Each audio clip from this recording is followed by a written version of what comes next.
ಅಹಂಕಾರವನ್ನು ತೊರೆದು ದೀನರಾಗಿ ಎಂಬ ವಿಷಯದಡಿಯಲ್ಲಿ ದೇವರ ವಾಕ್ಯವನ್ನು ಅಧ್ಯಯಿಸೋಣ.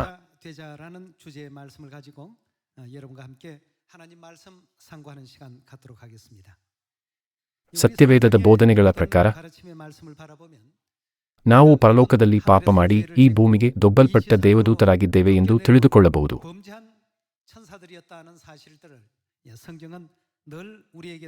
ಹಾಗಾಗಿ ಅಹಂಕಾರದಿಂದ ನಾವು ಎಂದಿಗೂ ಪರಲೋಕ ರಾಜ್ಯವನ್ನು ಪ್ರವೇಶಿಸಲು ಸಾಧ್ಯವಿಲ್ಲ.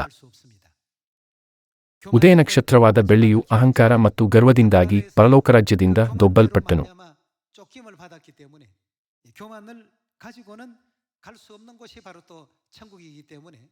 ನಮ್ಮಲ್ಲಿ ಇನ್ನೂ ಅಹಂಕಾರವಿದ್ದರೆ ಪರಲೋಕವನ್ನು ಪ್ರವೇಶಿಸಲು ಸಾಧ್ಯವಿಲ್ಲ. ನಾವು ಮೊದಲು ಅದನ್ನು ಕತ್ತರಿಸಬೇಕು. ಚಕ್ರವರ್ತಿ ನಿಕೋಲಸ್ ರಷ್ಯಾವನ್ನು ಆಳುತ್ತಿದ್ದಾಗ ಒಂದು ದಿನ ಅವನು ಸೈನಿಕರ ನಿವಾಸಕ್ಕೆ ಭೇಟಿ ನೀಡಿದನು.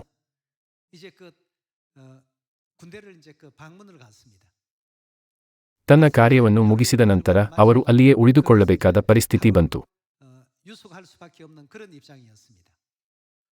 ಅವನು ಚಕ್ರವರ್ತಿಯಾಗಿದ್ದರೂ ಸೈನಿಕರೊಂದಿಗೆ ಅಲ್ಲಿಯೇ ಉಳಿದುಕೊಂಡನು.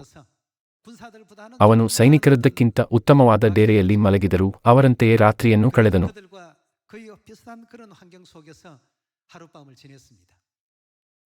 ಅವನು ಚಕ್ರವರ್ತಿಯ ಸಮವಸ್ತ್ರದಲ್ಲಿದ್ದಾಗ ಚಕ್ರವರ್ತಿಯಂತೆಯೇ ಕಾಣುತ್ತಿದ್ದನು, ಆದರೆ ಅದನ್ನು ತೆಗೆದಾಗ ಹಾಗೆ ಕಾಣಲಿಲ್ಲ. ಮುಂಜಾನೆಯಲ್ಲಿ ಚಕ್ರವರ್ತಿಗೆ ವಿಹಾರಕ್ಕೆ ಹೋಗಬೇಕೆಂಬ ಆಸೆಯಾಯಿತು. ಹಾಗಾಗಿ ಅವನು ಬೇಗನೆ ಎದ್ದು ಹಗುರವಾದ ಉಡುಪು, ಆರಾಮದಾಯಕ ಪಾದರಕ್ಷೆ ಮತ್ತು ಟೋಪಿಯನ್ನು ಧರಿಸಿ ವಿಹಾರಕ್ಕೆ ಹೊರಟನು.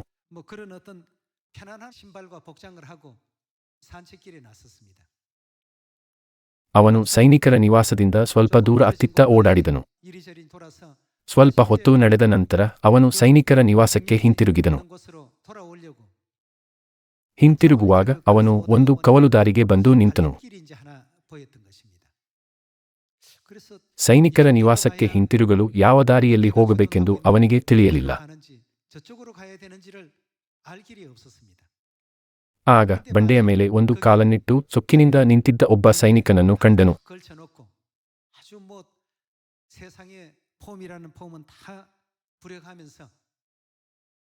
ಅವನು ಸಿಗರೇಟಿನ ಹೊಗೆ ಬಿಡುತ್ತಿದ್ದನು.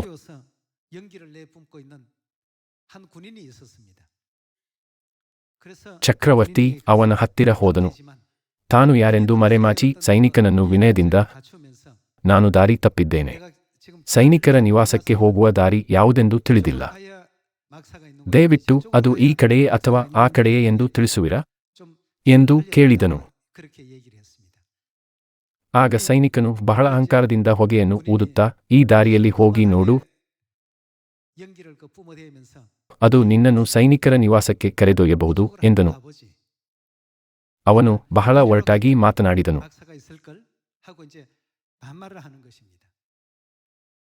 ಖಂಡಿತ ಆ ವ್ಯಕ್ತಿಯು ಚಕ್ರವರ್ತಿ ಎಂದು ತಿಳಿಯದ ಕಾರಣ ಅವನು ಹಾಗೆ ವರ್ತಿಸಿದನು.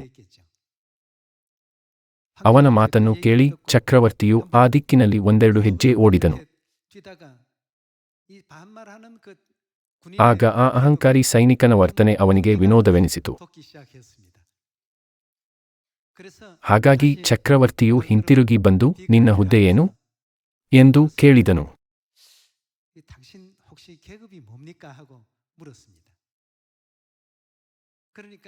ಸೈನಿಕನು ತಕ್ಷಣ ಉತ್ತರಿಸದೆ ಬಹಳ ಗರ್ವದಿಂದ, ಯಾವ ಹುದ್ದೆಯೆಂದು ನೀನೇ ಊಹಿಸಬಹುದೇ ಎಂದು ಉತ್ತರಿಸಿದನು.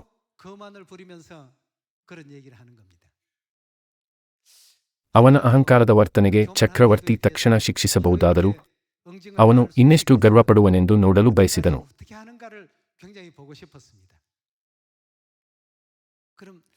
ನೀನು ಮಾಸ್ಟರ್ ಸಾರ್ಜೆಂಟ್ ಆಗಿದ್ದೀಯಾ? ನಂತರ ತನ್ನ ಗಲ್ಲವನ್ನು ಮೇಲಕ್ಕೆತ್ತಿ, ನಾನು ಅದಕ್ಕಿಂತ ಮೇಲಿನವನು ಎಂದನು.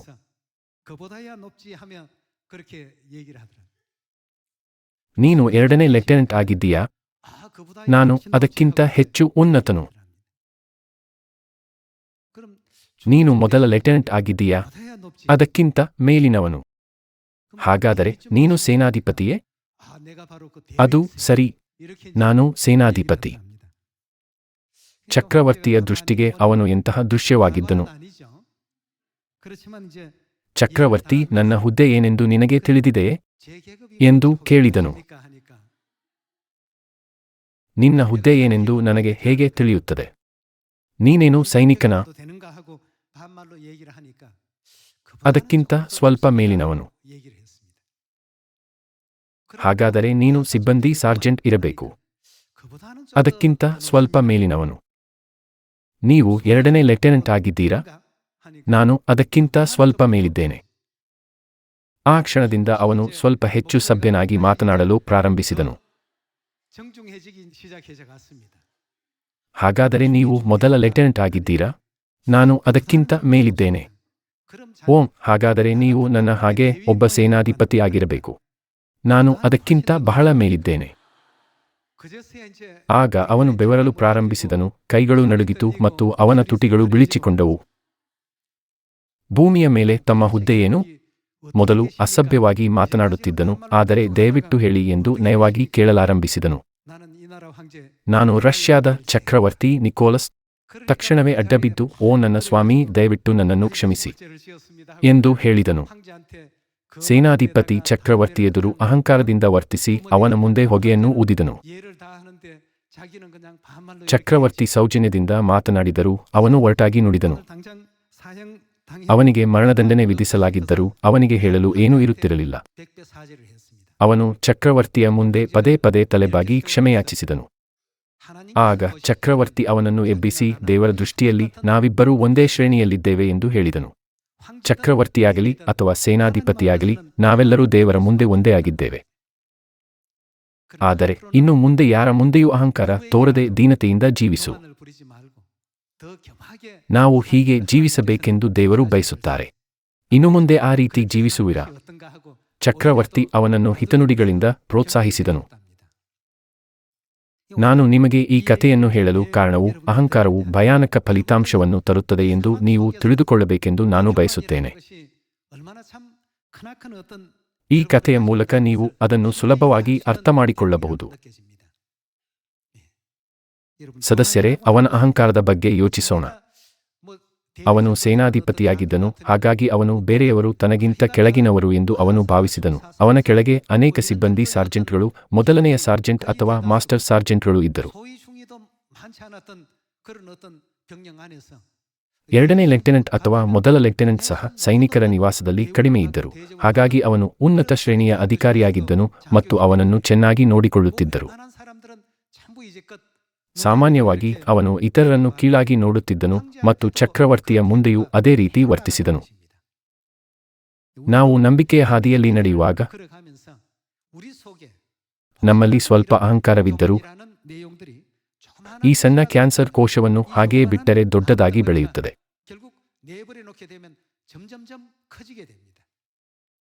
ನಾವು ಸಂಪೂರ್ಣ ಸತ್ಯವನ್ನು ಅರಿತಿದ್ದರೂ ನಮ್ಮ ಮನಸ್ಸಿನಲ್ಲಿ ಅಹಂಕಾರವಿದ್ದರೆ ನಾವು ಮೂಲಭೂತ ಸತ್ಯವನ್ನು ಅರಿತಿಲ್ಲ ಎಂದರ್ಥ. ಆದ್ದರಿಂದ ನಾವು ಮೊದಲು ಅಹಂಕಾರವನ್ನು ತೊರೆದು ದೇವರ ಸತ್ಯವಾಕ್ಯವನ್ನು ಕಲಿಯಬೇಕು. 1 ಸಮುವೇಲನು ಪುಸ್ತಕ ಅಧ್ಯಾಯ 2 ನೋಡೋಣ. 1 ಸಮುವೇಲನು ಅಧ್ಯಾಯ 2 ವಚನ 3. ಇನ್ನು ಮುಂದೆ ಹಮ್ಯೂನಿಂದ ನುಡಿಯಬೇಡಿರಿ, ಸೊಕ್ಕಿನ ಮಾತು ನಿಮ್ಮ ಬಾಯಿಂದ ಹೊರಡದಿರಲಿ. ದೇವರಾದ ಯೆಹೋವನು ಸರ್ವಜ್ಞನು, ಆತನು ಮನುಷ್ಯರ ಏನನ್ನು ತೂಗುವರು, ಕ್ರಿಯೆಗಳನ್ನು ತೂಗುವನು. ಯಾರಾದರೂ ಈ ಕಾರ್ಯಗಳನ್ನು ಅಹಂಕಾರದಿಂದ ಮಾಡಿದರೆ ದೇವರು ಅವರನ್ನು ಮೆಚ್ಚುವುದಿಲ್ಲ.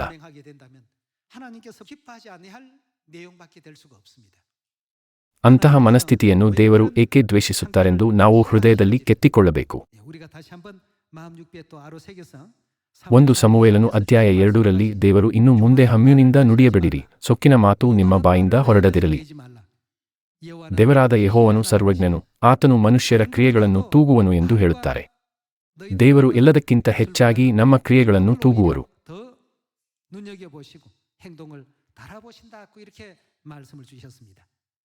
ಕೀರ್ತನೆಗಳು ಅಧ್ಯಾಯ 10 ವಚನ 4 ನೋಡೋಣ. ಯೆಹೋವನು ವಿಚಾರಿಸುವುದಿಲ್ಲ ಎಂದು ದುಷ್ಟನು ಸೊಕ್ಕಿನ ಮುಖದಿಂದ ಹೇಳಿಕೊಂಡು ದೇವರಿಲ್ಲವೆಂಬುದಾಗಿ ಸದಾ ಯೋಚಿಸುತ್ತಾನೆ.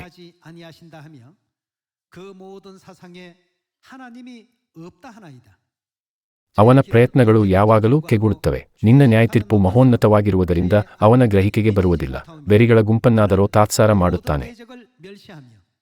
ತಾನು ಕದಲುವುದೇ ಇಲ್ಲ, ತನಗೆ ವಿಪತ್ತು ಎಂದೆಂದಿಗೂ ಸಂಭವಿಸುವುದಿಲ್ಲ ಅಂದುಕೊಂಡಿದ್ದಾನೆ. ಅವನ ಬಾಯಿಯು ಶಾಪ, ಬಲಾತ್ಕಾರ, ವಂಚನೆಗಳಿಂದ ತುಂಬಿದೆ. ಅವನ ನಾಲಿಗೆಯ ಕೆಳಗೆ ಹಾನಿಯೂ ನಾಶವೂ ಕೂತಿವೆ. ಅವನು ಗ್ರಾಮಗಳ ಸಂದುಗೊಂದುಗಳಲ್ಲಿ ಹೊಂಚಿಕೊಂಡಿದ್ದು ಮರೆಯಾದ ಸ್ಥಳಗಳಲ್ಲಿ ನಿರಪರಾಧಿಗಳನ್ನು ಕೊಲ್ಲುತ್ತಾನೆ. ಅವನು ಗತಿಹೀನನನ್ನು ಹಿಡಿಯುವುದಕ್ಕೆ ಸಮಯ ನೋಡುತ್ತಾನೆ. ಗವಿಯಲ್ಲಿ ಅಡಗಿಕೊಂಡಿರುವ ಸಿಂಹದಂತೆ ಅವನು ಮರೆಯಾಗಿ ಹೊಂಚಿಕೊಂಡಿರುವನು. ಅವನು ಬಲೆಯೊಡ್ಡಿ ಕಾದಿದ್ದು ಕುಗ್ಗಿದವನನ್ನು ಹಿಡಿದು ಎಳೆದುಕೊಂಡು ಹೋಗುತ್ತಾನೆ. ಇಲ್ಲಿ ನಾವು ಅಹಂಕಾರಿ ಮನಸ್ಸುಳ್ಳವರನ್ನು ನೋಡುತ್ತೇವೆ.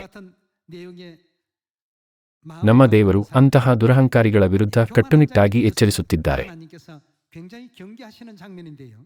ಕೀರ್ತನೆಗಳು ಅಧ್ಯಾಯ 10 ವಚನ 1 ನೋಡೋಣ. ಯೆಹೋವನೇ, ನೀನು ಯಾಕೆ ದೂರವಾಗಿ ನಿಂತಿದ್ದಿ? ಕಷ್ಟಕಾಲದಲ್ಲಿ ಯಾಕೆ ಮರೆಯಾಗುತ್ತಿ? ದುಷ್ಟರು ಗರ್ವಿಷ್ಠರಾಗಿ ದಿನರನ್ನು ಬಹಳವಾಗಿ ಹಿಂಸಿಸುತ್ತಾರೆ. ಅವರು ಕಲ್ಪಿಸಿದ ಕುಯುಕ್ತಿಯಲ್ಲಿ ತಾವೇ ಸಿಕ್ಕಿಬೀಳಲಿ.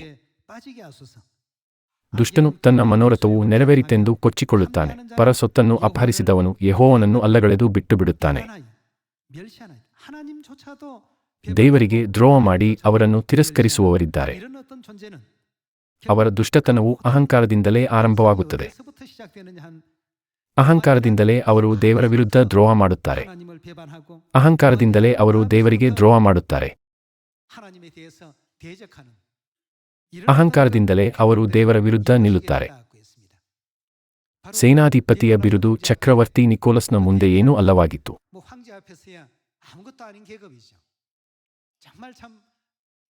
ಆ ಸೇನಾಧಿಪತಿ ಚಕ್ರವರ್ತಿಗಿಂತ ಬಹಳ ಕೆಳಮಟ್ಟದವನಾಗಿದ್ದರು. ಅವನು ಸೊಕ್ಕಿನಿಂದ ವರ್ತಿಸಿ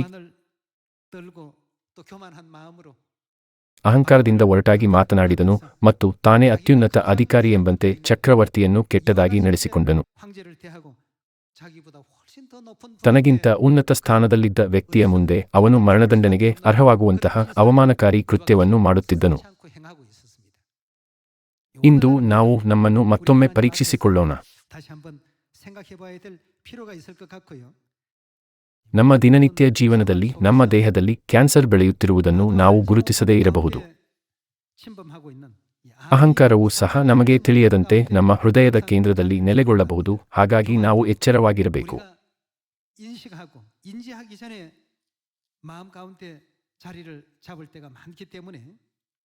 ಜ್ಞಾನೋಕ್ತಿಗಳು ಅಧ್ಯಾಯ 11 ವಚನ 2 ನೋಡೋಣ. ಎಲ್ಲಿ ಹೆಮ್ಮೆಯೋ ಅಲ್ಲಿ ನಾಚಿಕೆ, ದಿನರಲ್ಲಿ ಜ್ಞಾನ. ಸದಸ್ಯರೇ, ಈಗ ನಾವೆಲ್ಲರೂ ಅಹಂಕಾರವನ್ನು ತ್ಯಜಿಸೋಣ. ಚಕ್ರವರ್ತಿ ನಿಕೋಲಸ್ ಮುಂದೆ ನಿಂತ ಆ ಅಹಂಕಾರಿ ಸೇನಾಧಿಪತಿಯಂತೆ ನಾವು ಅಹಂಕಾರದಿಂದ ವರ್ತಿಸುತ್ತಿಲ್ಲವೇ? ನಮಗರಿವಿಲ್ಲದೆ ನಮ್ಮ ಸ್ಥಾನದಲ್ಲಿ ನಾವು ಅಹಂಕಾರದಿಂದ ವರ್ತಿಸಬಹುದು. ನಾವು ಯಾವಾಗಲೂ ನಮ್ಮನ್ನು ನಿಗ್ರಹಿಸಿ ತಗ್ಗಿಸಿಕೊಳ್ಳೋಣ. ಜ್ಞಾನೋಕ್ತಿಗಳು ಅಧ್ಯಾಯ 16 ವಚನ 18 ನೋಡೋಣ. ಗರ್ವದಿಂದ ಭಂಗ, ಉಬ್ಬಿನಿಂದ ದೊಬ್ಬು. ಸೊಕ್ಕಿನವರ ಸಂಗಡ ಸೂರೆಯನ್ನು ಹಂಚಿಕೊಳ್ಳುವುದಕ್ಕಿಂತಲೂ ದಿನರ ಸಂಗಡ ದೆನ್ಯದಿಂದಿರುವುದು ವಾಸಿ, ಒಳ್ಳೆಯದೆಂದು ಹೇಳಲಾಗಿದೆ. ಸದಸ್ಯರೇ, ದೇವರು ನಮ್ಮನ್ನು ಪ್ರೀತಿಸುವುದರಿಂದ ದೇವರು ಒಂದನ್ನು ತಪ್ಪಿಸದೆ ಈ ಎಲ್ಲಾ ಬೋಧನೆಗಳನ್ನು ನಮಗೆ ನಿರಂತರವಾಗಿ ನೀಡುತ್ತಿದ್ದಾರೆ. ಅದೇ ಅಧ್ಯಾಯ ವಚನ 4 ನೋಡೋಣ. ಯೆಹೋವನು ಒಂದೊಂದನ್ನು ತಕ್ಕ ಗುರಿಯಿಂದ ಸೃಷ್ಟಿಸಿದ್ದಾನೆ. ಹೌದು, ಕೆಡಿನ ದಿನಕ್ಕಾಗಿ ಕೆಡುಕರನ್ನುಂಟು ಮಾಡಿದ್ದಾನೆ. ವಚನ 5. ಯಾರು ಅಹಂಕಾರಿಗಳೆಲ್ಲ ಯೆಹೋವನಿಗೆ ಅಸಹ್ಯ. ಅಹಂಕಾರಿಗಳಿಂದ ದೇವರು ಮೆಚ್ಚುವುದಿಲ್ಲ. ಅವರಿಗೆ ದಂಡನೆ ಖಂಡಿತ.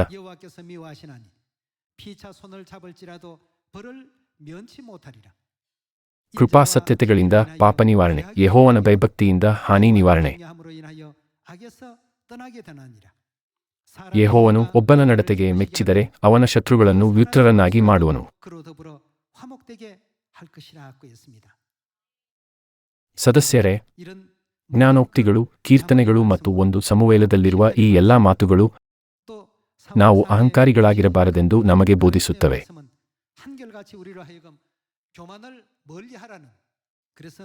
ಎಲೆ ಕಷ್ಟಪಡುವವರೇ, ಹೊರೆಹೊತ್ತವರೇ, ನೀವೆಲ್ಲರೂ ನನ್ನ ಬಳಿಗೆ ಬನ್ನಿರಿ.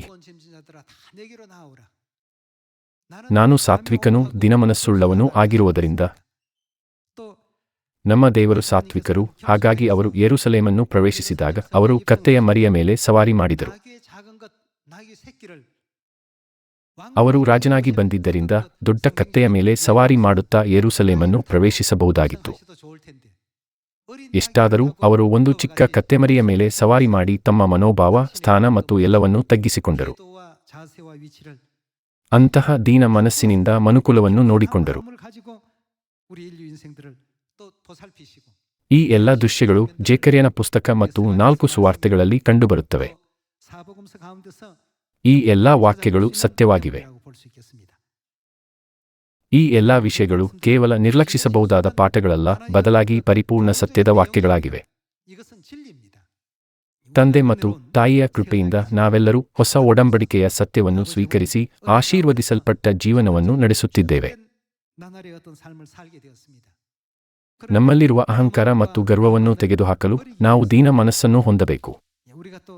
ಹಾಗಾದರೆ ನಾವು ದೀನತೆಯನ್ನು ಎಲ್ಲಿ ಕಾಣಬಹುದು? 1 ಕೊರಿಂಥದವರಿಗೆ ಅಧ್ಯಾಯ 13ರಲ್ಲಿ ಉತ್ತರವನ್ನು ಕಂಡುಕೊಳ್ಳಬಹುದು. ವಚನ 4 ನೋಡೋಣ. ಪ್ರೀತಿ ಬಹು ತಾಳ್ಮೆಯುಳ್ಳದ್ದು, ಪ್ರೀತಿ ದಯೆ ತೋರಿಸುವುದು. ಪ್ರೀತಿಯು ಹೊಟ್ಟೆ ಕಿಚ್ಚುಪಡುವುದಿಲ್ಲ, ಹೊಗಳಿಕೊಳ್ಳುವುದಿಲ್ಲ ಮತ್ತು ಏನು ಉಬ್ಬಿಕೊಳ್ಳುವುದಿಲ್ಲ. ಪ್ರೀತಿಯಲ್ಲಿ ಅಹಂಕಾರವಿರುವುದಿಲ್ಲ. ದೇವರು ಪ್ರೀತಿ ಸ್ವರೂಪಿ ಎಂದು ದೇವರು ಹೇಳಿದ್ದಾರೆ ಮತ್ತು ನಮ್ಮನ್ನು ದೇವರನ್ನು ಹೋಲುವ ದೇವರ ಬೀಜಕ್ಕೆ ಹೋಲಿಸಲಾಗಿದೆ. ಹಾಗಾದರೆ ದೇವರನ್ನು ಸಂಪೂರ್ಣವಾಗಿ ಹೋಲಲು ನಮ್ಮಲ್ಲಿರುವ ಗರ್ವ ಮತ್ತು ಅಹಂಕಾರವನ್ನು ಅಳಿಸಿಹಾಕಬೇಕು.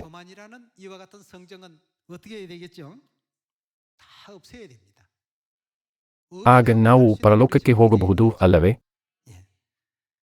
ಹೊಗಳಿಕೊಳ್ಳುವುದಿಲ್ಲ, ಉಬ್ಬಿಕೊಳ್ಳುವುದಿಲ್ಲ. ನೀವು ವಚನ 5 ನೋಡುವಾಗ ಅದು ಉಬ್ಬಿಕೊಳ್ಳುವುದಿಲ್ಲ, ಒರಟಾಗಿ ನಡೆದುಕೊಳ್ಳುವುದಿಲ್ಲ, ಮರ್ಯಾದೆಗೆಟ್ಟು ನಡೆಯುವುದಿಲ್ಲ, ಸ್ವಪ್ರಯೋಜನವನ್ನು ಚಿಂತಿಸುವುದಿಲ್ಲ, ಸಿಟ್ಟುಗೊಳ್ಳುವುದಿಲ್ಲ, ಅಪಕಾರವನ್ನು ಮನಸ್ಸಿನಲ್ಲಿ ಇಟ್ಟುಕೊಳ್ಳುವುದಿಲ್ಲ, ಅನ್ಯಾಯವನ್ನು ನೋಡಿ ಸಂತೋಷಪಡದೆ ಸತ್ಯಕ್ಕೆ ಜಯವಾಗುವಲ್ಲಿ ಸಂತೋಷಪಡುತ್ತದೆ, ಎಲ್ಲವನ್ನೂ ಅಡಗಿಸಿಕೊಳ್ಳುತ್ತದೆ, ಎಲ್ಲವನ್ನೂ ನಂಬುತ್ತದೆ, ಎಲ್ಲವನ್ನೂ ನಿರೀಕ್ಷಿಸುತ್ತದೆ, ಎಲ್ಲವನ್ನೂ ಸಹಿಸಿಕೊಳ್ಳುತ್ತದೆ. ಜನರ ದೃಷ್ಟಿಯಲ್ಲಿ ಪ್ರೀತಿಯನ್ನು ತೋರಿಸುವುದು ಬಲಹೀನರ ಕಾರ್ಯವೆಂದು ತೋರಬಹುದು. ದೇವರಂತಹ ವಿಶಾಲ ಮನಸ್ಸನ್ನು ಹೊಂದಿರುವವರು ಪ್ರೀತಿಸಬಹುದು. ಈ ಕಾರಣದಿಂದಲೇ ದೇವರು ಹೀಗೆ ಹೇಳಿದರು, ಪ್ರೀತಿಯು ಉಬ್ಬಿಕೊಳ್ಳುವುದಿಲ್ಲ. ಪ್ರೀತಿಯ ಕುರಿತು ಬಹಳ ಸರಳವಾದ ವ್ಯಾಖ್ಯಾನವನ್ನು ನೀಡುತ್ತಾ ದೇವರು ಹೀಗೆಂದರು,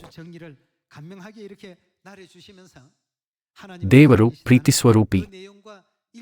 ದೇವರು ಪ್ರೀತಿಯ ಗುಣವನ್ನು ತಮ್ಮ ಸ್ವಭಾವದೊಂದಿಗೆ ಸಂಪರ್ಕಿಸುತ್ತಾರೆ. ನಾವು ನಮ್ಮ ಹೃದಯ ಮತ್ತು ಮನೋಭಾವಗಳನ್ನು ಬದಲಾಯಿಸಿಕೊಂಡು ದೇವರನ್ನು ಹೋಲಬೇಕಾದರೆ ನಾವು ದೇವರಲ್ಲಿ ಇಲ್ಲದ ಎಲ್ಲವನ್ನೂ ತೆಗೆದುಹಾಕಬೇಕು. ಅಲ್ಲದೆ ದೇವರಲ್ಲಿರುವ ಎಲ್ಲವೂ ನಮ್ಮಲ್ಲಿರಬೇಕು. ಪ್ರೀತಿಯನ್ನು ಹೊಂದುತ್ತಾ ಅಹಂಕಾರವನ್ನು ತೆಗೆದುಹಾಕಬೇಕು. ನಾವು ಒಂದು ಸ್ಥಾನ ಅಥವಾ ಶೀರ್ಷಿಕೆಯನ್ನು ಸ್ವೀಕರಿಸಿದಾಗ ನಾವು ತಿಳಿಯದೇ ಅಹಂಕಾರಿಗಳಾಗಬಹುದು ಮತ್ತು ಚಕ್ರವರ್ತಿ ನಿಕೋಲಸ್ ಮುಂದೆ ಅಹಂಕಾರದಿಂದ ವರ್ತಿಸಿದ ಸೇನಾಧಿಪತಿಯಂತೆ ತಪ್ಪು ಮಾಡಬಹುದು. ಅಂತಹ ಮೂರ್ಖತನ ನಮಗೂ ಸಂಭವಿಸಬಹುದು. ಚಕ್ರವರ್ತಿ ತನ್ನ ಅಧಿಕಾರವನ್ನು ಚಲಾಯಿಸಿದ್ದರೆ ಆ ಸೇನಾಧಿಪತಿಯು ಮಿಲಿಟರಿಯಿಂದ ದೊಬ್ಬಲ್ಪಡುತ್ತಿದ್ದನು.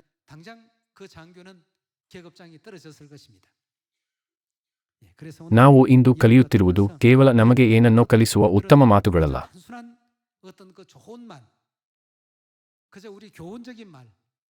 ಇವು ಪರಲೋಕದ ಪ್ರಜೆಗಳು ಹೊಂದಿರಬೇಕಾದ ಸದ್ಗುಣಗಳಾಗಿವೆ.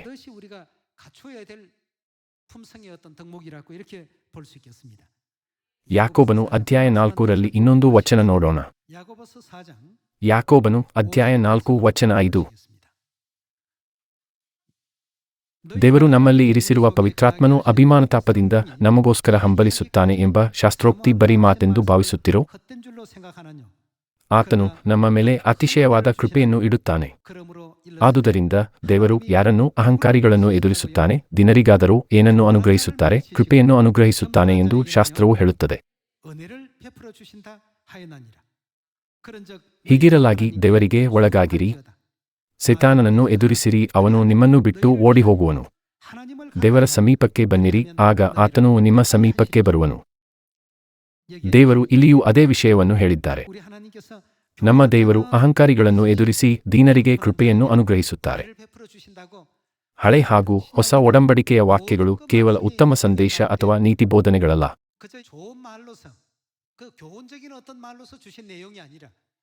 ಸತ್ಯವೇದವು ನಮ್ಮನ್ನು ಆತ್ಮರಕ್ಷಣೆಗಾಗಿ ಜ್ಞಾನಿಗಳನ್ನಾಗಿ ಮಾಡುತ್ತದೆ.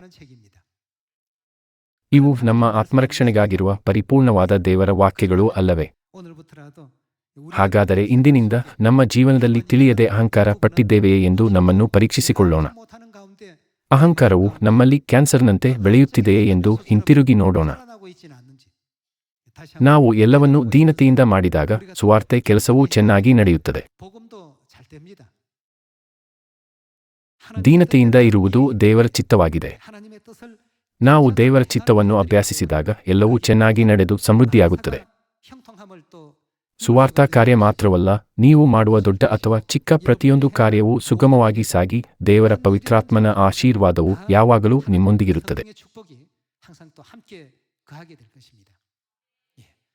ಸದಸ್ಯರೇ, ಅಹಂಕಾರ ಮತ್ತು ಆತ್ಮವಿಶ್ವಾಸದ ನಡುವೆ ಖಂಡಿತ ವ್ಯತ್ಯಾಸವಿದೆ. ನಿಮ್ಮ ಅಹಂಕಾರವನ್ನು ಆತ್ಮವಿಶ್ವಾಸವೆಂದು ತಪ್ಪಾಗಿ ಭಾವಿಸಬಾರದು. ದೇವರಿಂದ ಮಾಡಿದ ಕೆಲಸದಲ್ಲಿ ನಾವು ನಂಬಿಕೆ ಹೊಂದಬಹುದು. ಅದು ಆತ್ಮವಿಶ್ವಾಸವಾಗಿದೆ. ಆದರೆ ದೇವರು ಕೆಲಸ ಮಾಡದಿದ್ದಾಗಲೂ ನಾವು ಹಾಗೆ ಭಾವಿಸಿದರೆ ಅದು ಗರ್ವ ಮತ್ತು ಅಹಂಕಾರವಾಗಿದೆ. ನಾವು ಎಚ್ಚರವಾಗಿರಬೇಕು. ದೀನ ಹೃದಯವನ್ನು ಹೊಂದಲು ಮತ್ತು ದೇವರ ಮುಂದೆ ನಮ್ರತೆಯ ಜೀವನವನ್ನು ನಡೆಸಲು ನಾನು ಮತ್ತೊಮ್ಮೆ ನಿಮ್ಮನ್ನು ಕೇಳಿಕೊಳ್ಳುತ್ತೇನೆ. ನಾನು ಪ್ರಸಂಗವನ್ನು ಮುಗಿಸುತ್ತೇನೆ. ಧನ್ಯವಾದಗಳು.